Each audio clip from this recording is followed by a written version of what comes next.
Longest ever story, 1 lakh से ज्यादा श्लोकों की महागाथा है ये। इमेजिन कीजिए कि कितनी बड़ी है महाभारत, जिसमें किसी एक कैरेक्टर की कहानी में घुसिए तो वहां से निकलने में ही घंटों लग जाए। तो जाहिर है कि हम में से ज्यादातर लोगों को इसकी बहुत सारे इंसिडेंट्स पता ही नहीं है। तो मैं आपको सुनाऊंगा महाभारत की अनसुनी कहानियां, और इसमें पहली अनसुनी कहानी है महाभारत को लिखने की कहानी। इतनी लंबी कहानी आखिर कब, कैसे, किसने और कहां लिखी? देखिए, हम जानते हैं कि महाभारत भीष्म पितामह के सौतेले भाई महर्षि वेद व्यास ने लिखी। लेकिन अगर मैं कहूं कि महाभारत वेद व्यास ने लिखी नहीं बल्कि लिखवाई, पर किससे?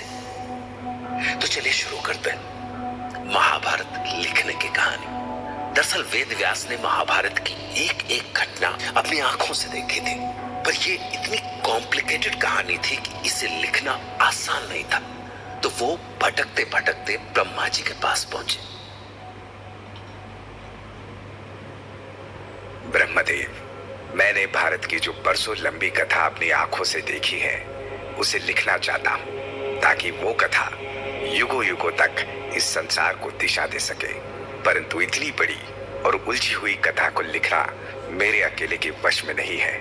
इसलिए मैं वर्षों से एक योग्य लेखक ढूंढ रहा हूं, ताकि मैं कथा बोलूं और वो लिखते रहें। तो देव, यदि संभव हो तो आप इस कार्य में मेरी सहायता करें। मुझे इतना अवकाश कहाँ वेद व्यास, और फिर जिस कथा के आप साक्षी रहे हैं वो तो आप स्वयं ही लिख सकते हैं।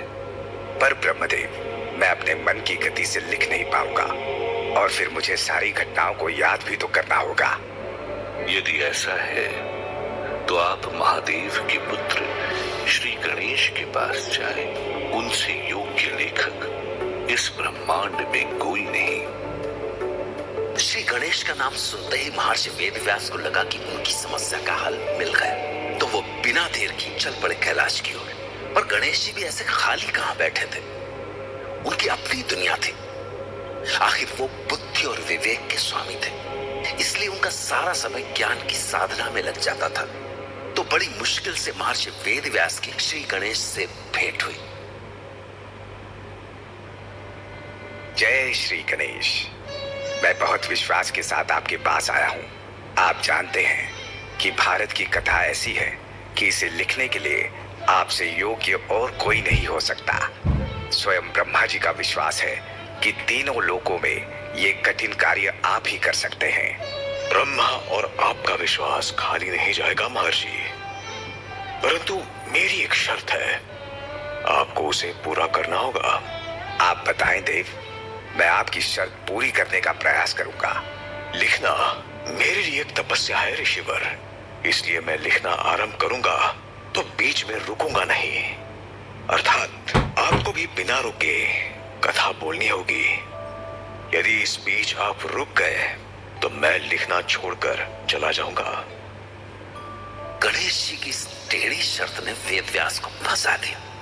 मतलब इतनी बड़ी कथा वेद व्यास बिना रुके बोलते जाए और गणेश जी लिखते जाए। तो व्यास जी ने थोड़ी देर विचार किया और उन्होंने भी गणेश जी के सामने एक शर्त रख दी। ठीक है देव, पर मेरी भी एक शर्त है। जब मैं कोई श्लोक बोलूंगा तो लिखने के पहले आपको उसका अर्थ समझना होगा। बिना समझे आप कोई श्लोक नहीं लिखेंगे। यदि आप मेरी ये शर्त स्वीकार करें तो हम अभी से ये कार्य आरंभ कर सकते हैं। वाह ऋषिवर, आपने तो बड़ी चतुराई वाली शर्त रख दी।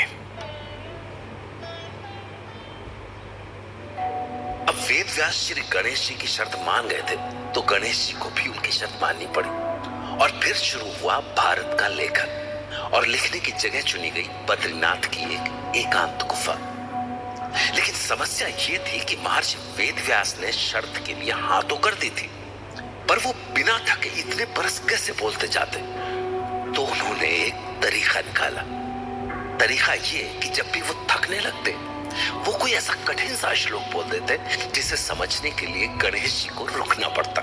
तो इस तरह महाभारत लिखने में पूरे 3 साल लगे। और इसे पहले भारत, फिर जय जय भारत और फिर आखिर में महाभारत का नाम मिला।